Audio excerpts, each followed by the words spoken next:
water just came up higher than anybody on this island has ever seen it.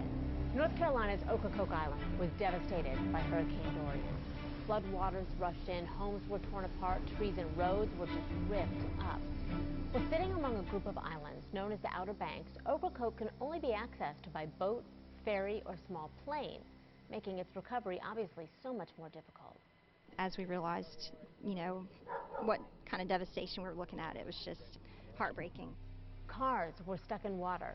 Several people trapped in their homes had to be rescued. And one resident I spoke to says her home is unlivable. There's many whose homes have flooded much worse than mine, but, floodwaters are an unforgiving thing. It's really hard. Personally, I'm struggling. I've been crying a lot and just trying to keep it together, and it's just overwhelming. You kind of teeter between adrenaline and despair. Daphne Benink says she will regroup.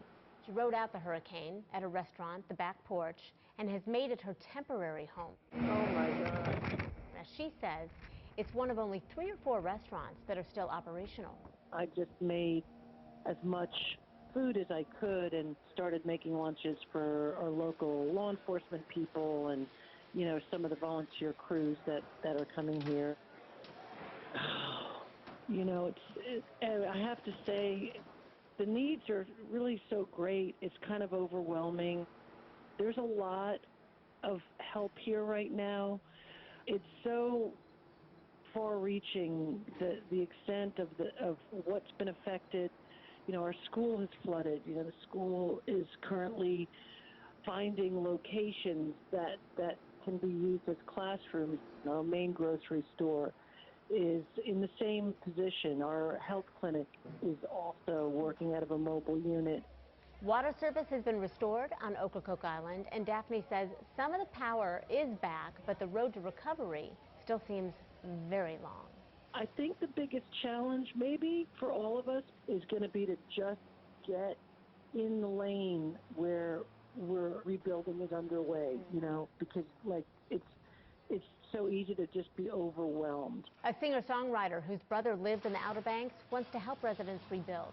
Trent decided to donate all the proceeds from his song, Destination Ocracoke, to the island's recovery. No more chasing those dollar bills, running red eyes coast to coast. I'm on a one-way destination Ocracoke. He wrote this song in 2018 to pay homage to this beautiful island. I've been visiting Ocracoke with my family for 30 plus years. White sandy beaches, the uniqueness of it, it's like nothing I've ever seen. This hometown feel. When he heard about the destruction on Ocracoke, Trent was looking for a way to do more.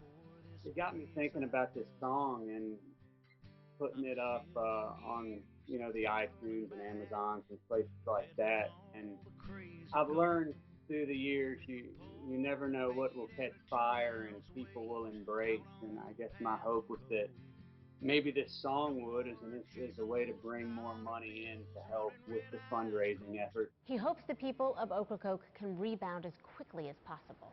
These folks rely on tourism. There's hundreds of houses there that can't get their meters turned back on because the flooding has destroyed their electricity. They don't have enough electricians down there to get the power back up and going. Officials are letting residents back in now on the island to see the damage as they slowly pick up the pieces. These natural disasters don't discriminate, It doesn't matter whether you're rich or poor. It doesn't matter what the color of your skin is, we've all been hit in the same way, and some worse than others. We just need the tools to start that rebuilding process.